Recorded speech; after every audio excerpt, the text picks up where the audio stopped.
Good morning সবাইকে। কেমন আছো সবাই? আশা করছি সবাই ভালো আছো আর আমরাও ভালো আছি। আমার নতুন একটি ব্লগে তোমাদের সবাইকে স্বাগত।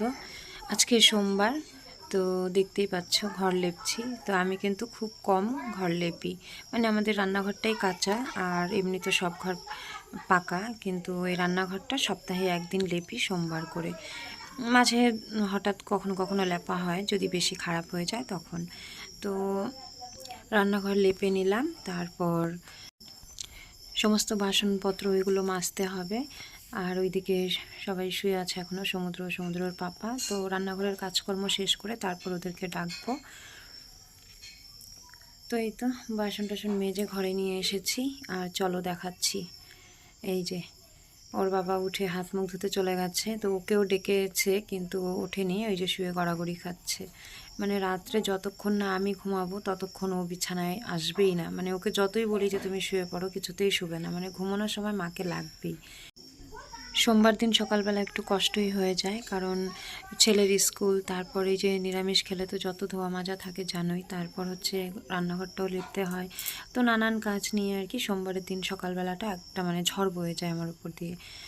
চা হয়ে গেল, এখন মগে ছেঁকে নিয়েছে। আর সমুদ্র পাপাকে বকছিল সবসময় চপ্পল পরে থাকে বলে। তোমার পায়ে হামেশা জুতা থাকে, এত জুতা পায়দা ভালো না। সকালে একটু খালি পায়ে নদীর পাড়ে হাঁটি। আমাদের এই বাড়ির উনুনগুলো কিন্তু ভীষণই সুন্দর, কিন্তু আমার বাপের বাড়িতে আবার যে উনুন ছিল, আমাদের বাপের বাড়ির উনুনগুলো এত সুন্দর ছিল না, কারণ আমাদের বাড়িতে গরু ছিল। তো 3-4 কেজি করে দানা সেদ্ধ করা হতো। তো উনুনের যে মানে যেখানে হাঁড়ি বসায় আর কি, ছিকগুলো ওগুলো এত চোখা চোখা ছিল না, একটু ভারী ধরনের ছিল, না হলে পরে এত বড় হাঁড়ি তো বসানো যাবে না। তো এই বাড়িতে এসে উনুনগুলো দেখে আমার ভীষণই ভালো লাগে।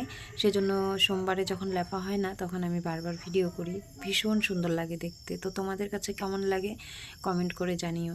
চা খেলাম, চা খেয়ে তারপর চলে এলাম জামা কাপড় কাচতে। এগুলো সমুদ্রের ব্যাপার কাজের জামা কাপড় আলাদা ভিজিয়েছিলাম, আর সমুদ্রর আমার জামা কাপড় আলাদা ভিজিয়েছিলাম, কারণ কাজের জামা কাপড়ে তো একটু ধুলোবালি থাকে। জামা কাপড় কেচে এসে তারপরে এই যে এখানে ভাত বসালাম। সেদ্ধ ভাত বসিয়েছি কড়াইতে করে, এটা আমরাও খাবো, সমুদ্রও খাবে, মানে ভাত খেয়ে স্কুলে যাবে। আর সমুদ্রের জন্য একটা পরোটার মতো বানাবো, ওটা টিফিনে নিয়ে যাবে। তো ওর দাদু একটু সবজি নিয়ে এলো, ভেন্ডি, আর আরেকটা যে নিচে কি ওটাকে তো আমরা ধুন্দুল বলি, তো এখানে আবার কি যেন একটা বলে। তো এই যে খেজুর পাতাগুলো দেখতে পাচ্ছ, এগুলো সেই মার্চ মাসে এনেছিলাম আমি মামাবাড়ি থেকে পাটি বানাবো বলে।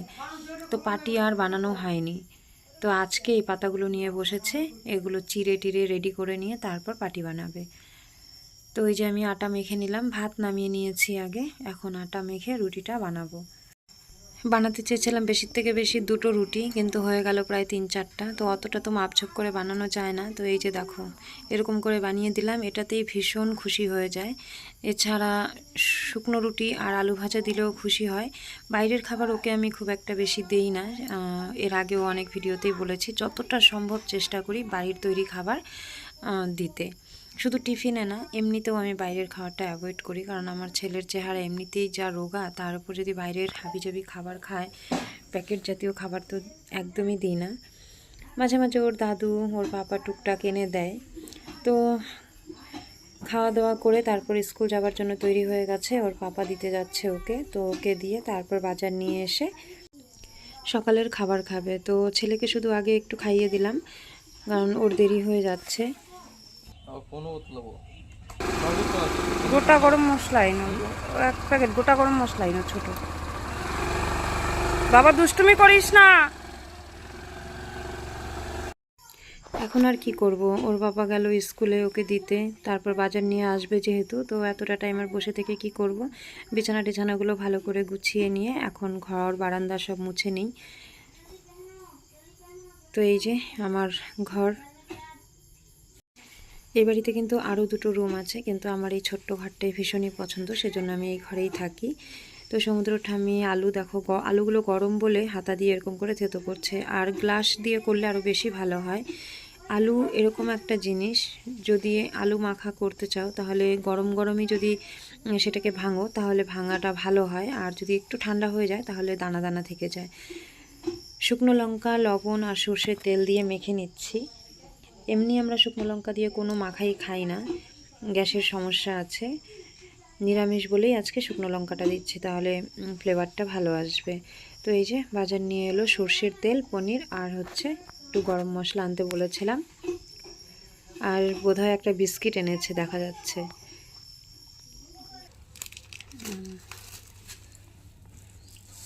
আজকে পনির রান্না হবে, এই যে পনির নিয়ে আসলো। পনিরগুলোকে কেটে নিয়েছি এরকম করে। আর ওই যে গ্যাসে সকালবেলা সমুদ্রের জন্য রুটি ভেজেছিলাম, তো কড়াইটাতে তেল একটু একটু ছিল, ভাবলাম রান্না করতে তো একটু দেরি হবে, তাহলে পনিরগুলোকে ভেজে রেখে দিই। তো এত সুন্দর করে ভাজলাম, বেশ লাল লাল করে, আমার তো মনে হচ্ছে যেন আমি ভাজাটাই খেয়ে নিই, রান্না করার তো যেমন তেমন। ভেজে রেখে দিলাম। এখন একটু অন্যান্য কাজ আছে, সবজি টবজি কাটার আছে, সেগুলো কেটে নিই, তারপরে রান্না বসাবো।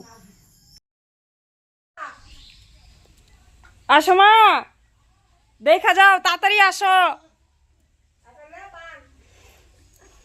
এমন একটা লেপের দরকার খালি। অবস্থাটা দেখলে কড়া রোদ হয়েছে বলে তোষকটা বের করে দিয়েছে, আর ছাগল এসে সেই তোষকের মধ্যে শুয়ে পড়েছে, তো বাড়ির কেউ টেরই পায়নি। তো এই যে আমার রান্নাবান্না কমপ্লিট প্রায়। আজকে আর রান্নার ভিডিও করলাম না। তো দেখো তো তরকারি কালারটা কেমন হয়েছে, আমার কাছে তো বেশ ভালোই লাগছে, তবে একটু ঝোল ঝোল করেছি, কারণ এটা দিয়ে তো দুবেলা খেতে হবে। আর করেছি চাল কুমড়োর ঘন্ট। রান্না করার মতো অনেক কিছুই ছিল সবজি ঘরে, কিন্তু মন চাইলো না আজকে রান্না করতে। তো সমুদ্র ঠাম্মি বললো এই দিয়েই দুপুরের খাওয়া হোক, যদি প্রয়োজন পড়ে তাহলে রাতে করা যাবে কিছু। তো রান্নাঘরের বাসন মেজে, কড়াই টড়াই মেজে, তারপর এখন এই যে উঠোনটা ঝাড় দিয়ে স্নান করব। ছেলে স্কুল থেকে চলে এসেছে, তারপর ওর পাপা ওকে স্নান করিয়ে দিয়েছে, শুধু ভাত খায়নি, ওকে খাইয়ে তারপর টিউশন পাঠাবো। তো আজ যেহেতু কাজ নেই, তো সমুদ্রের পাপা বাড়িতে থাকলে সমুদ্রের বেশিরভাগ মানে ঝামেলাটা ওই করে, আমার খুব একটা চাপ নিতে হয় না, তো বলতেও হয় না ওকে। তো এই যে স্কুল থেকে এনে স্নান টান করালো, এখন ঘোরাঘুরি করছে। তো আমি বললাম আমি স্নান করে আসি, তারপর সবাই একসাথে খাওয়া দাওয়া করবো, কারণ এই নোংরা গায়ে আবার রান্নাঘরে যেতে ইচ্ছা করে না ভাত দেওয়ার জন্য। আর ওর ঠাম্মির স্নান হয়ে গেছে, কিন্তু পুজো দেওয়া বাকি আছে যেহেতু, তাই ওই যে দেখো আমি ঝাড় দিতে দিতে রাস্তায় গেছি, তো আমার পেছন পেছন ও চলে গেছে। ভীষণই চঞ্চল, একটা মুহূর্তও চুপ করে কোথাও বসবে না। তো সমস্ত কাজ শেষ, স্নান করে তারপর এলাম ভাত খেতে। তো এই যে একজন খেতে খেতে পুরো ঘেমে গেছে।